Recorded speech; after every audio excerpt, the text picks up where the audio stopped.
തദ്ദേശ സ്ഥാപനങ്ങൾക്ക് കൂടുതൽ അധികാരങ്ങൾ നൽകുന്ന അതിവിപുലമായ പ്രകടന പത്രിക പുറത്തിറക്കി UDF. തദ്ദേശ സ്ഥാപനങ്ങൾക്ക് ഉപാധിരഹിതമായ വികസന ഫണ്ടുകൾ ഉറപ്പിക്കുന്നതിലൂടെ നിരവധി പദ്ധതികൾ പ്രാബല്യത്തിലാക്കുമെന്നാണ് UDFന്റെ വാഗ്ദാനം. ആശാ വർക്കർമാർക്ക് 2000 രൂപയുടെ പ്രത്യേക പ്രതിമാസ അലവൻസും പ്രഖ്യാപിച്ചിട്ടുണ്ട്.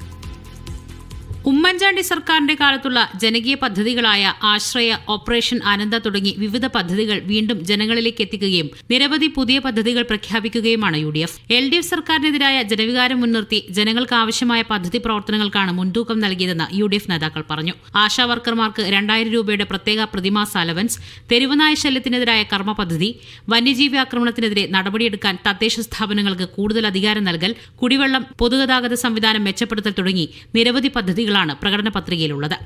പദ്ധതികൾ അംഗീകരിക്കുന്നതിലെ നടപടിക്രമങ്ങളുടെ ലഘൂകരണം, പദ്ധതി നിർവഹണത്തിലെ സമയക്ലിപ്തത, ഒരു നിയോജകമണ്ഡലത്തിൽ തന്നെയുള്ള ഒരു പഞ്ചായത്തിൽ നിന്ന് വേറൊരു പഞ്ചായത്തിലേക്ക് പോകുമ്പോൾ മുൻഗണനകൾ മാറുകയാണ്.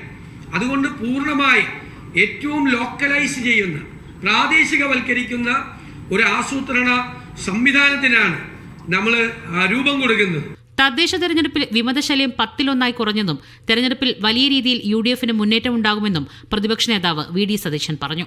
മീഡിയ 1 കൊച്ചി.